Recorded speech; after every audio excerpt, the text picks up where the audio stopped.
హర మహాదేవ శ్రీ శివాయ గురవే నమః.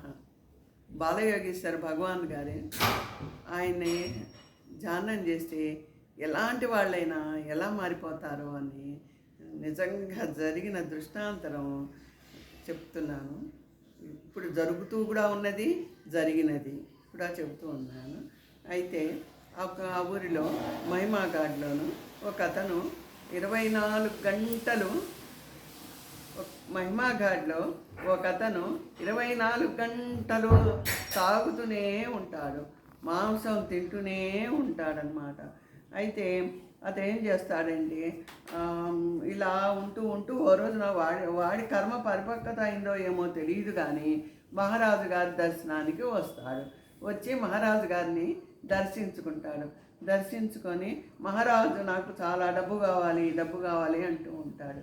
మహారాజు ఏమీ మాట్లాడు, నువ్వు తాగుతున్నావు, మాంసం తింటున్నావు, ఇలాంటి వాళ్ళు నా దగ్గరికి రావటం నేను ఇష్టపడను అని చెప్పేసి భగవాన్ గారు అతన్ని కోపడి నువ్వు మంచిగా బుద్ధిగా ఉండు, నీకు బాగుపడతావు అని చెప్పేసి ఆయన అని వదిలేస్తాడు, పొమ్మనమని వదిలేసేస్తాడనమాట. వదిలేసేటప్పటికి నువ్వు ఇంకా రామోకు నువ్వు బాగా ఉండాలి అని చెప్పేసి వెళ్ళమని అంటారు.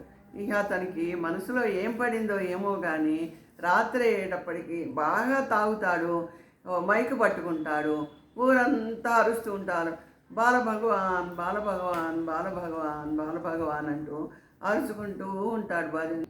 బాలమహారాజుకి జై అంటూ బాలమహారాజు అని అరుస్తూ ఇట్లా తాగి మత్తులో గంతులు పెడుతూ ఊరంతా అరుస్తూ ఉంటే అందరూ పోగవుతారు.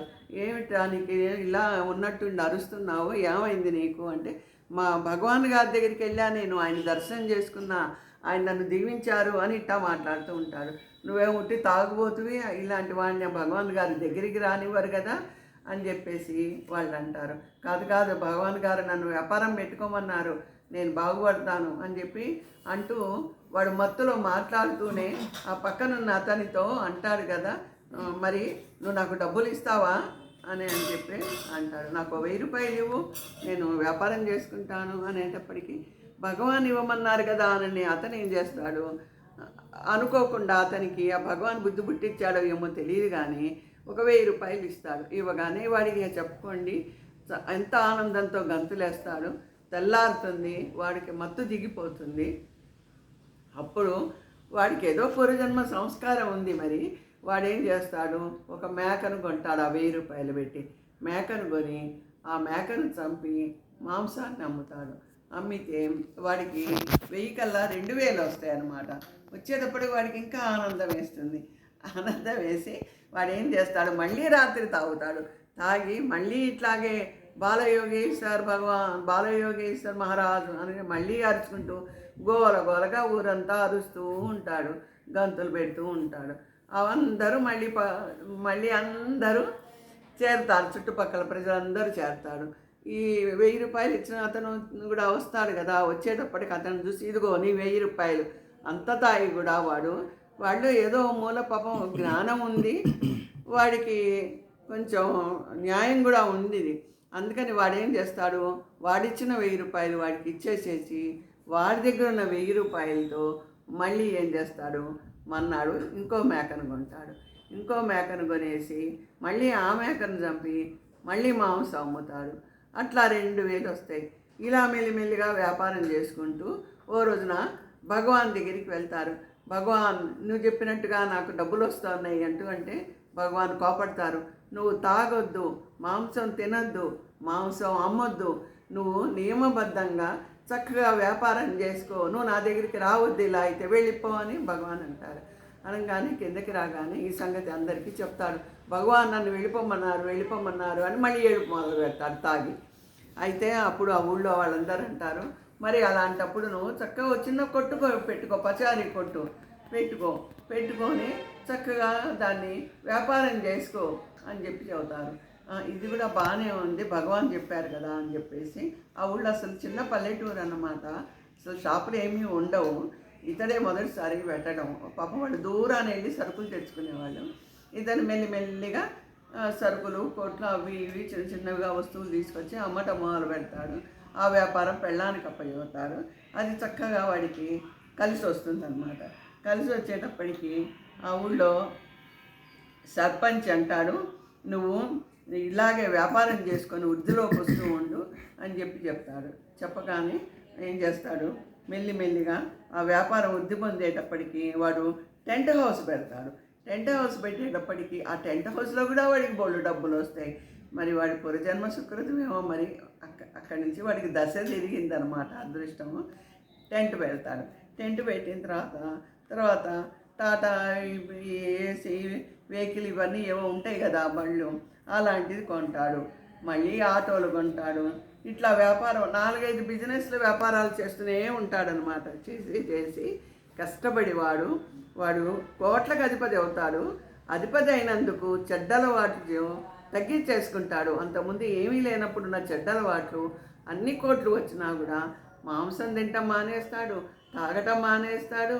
మంచి ఉపకారంగా ప్రజలకు ఉపకారం చేసేటట్టుగా మంచిగా ఉంటూ ఉంటాడనమాట. బాలమహారాజు సేవ చేస్తాడు కనుక ఎంత బ్రహ్మాండంగా చేస్తాడు. 10 సార్లు పరశివ శిఖరెక్కమన్నా ఎక్కుతాడు. ఏ ఉత్సవం వచ్చినా సరే ముందుంటాడు.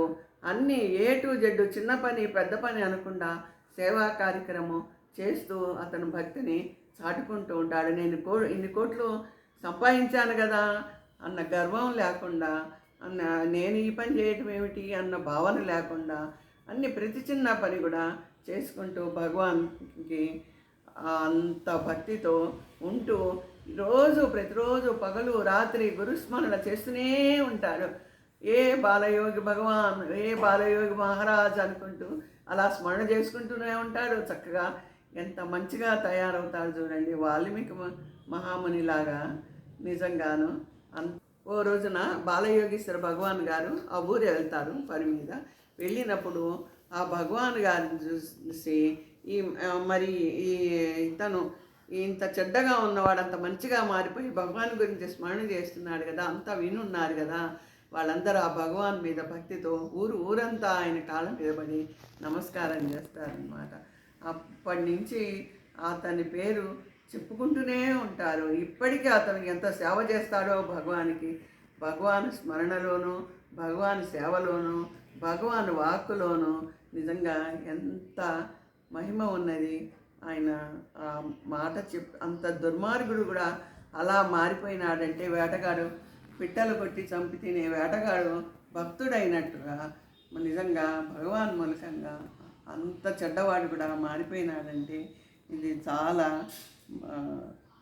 చెప్పలేనటువంటి మహిమాన్వితమైనటువంటి గొప్ప విషయం కాదా. అలాగే బాలభగవాన్ గారు ఆయన దగ్గరికి వెళ్ళి భక్తితో ఆయన శరణాగతి వేడితే ఆయన నోటి నుంచి ఏ మాట వస్తుందో అది అలా అయి తీరుతుంది.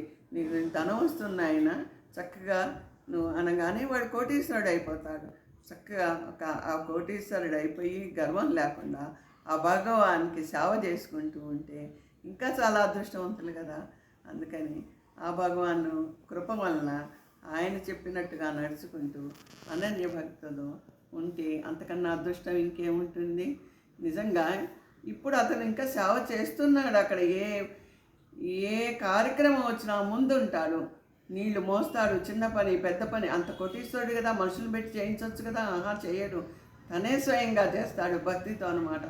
అంత శరణాగత భక్తి ప్రతి ఒక్కళ్ళు ఏర్పాటు చేసుకొని నాకు ధనం వచ్చింది అన్న గర్వం లేకుండా అనన్య భక్తితో భగవానికి సేవ చేసుకుంటే భగవాన్ నోటి వాక్కు మూలకంగా ఎంతమంది ఇలాంటి వాళ్ళు భక్తులయ్యి గొప్పవాళ్ళు అయినారో చూసారా. అందుకని భగవాన్ మహత్యం తెలుసుకున్నాము కదా. హరహర మహాదేవ్. శ్రీ శివాయ గురవే నమః. తాడేపల్లి విజయ భ్రమరాంబ.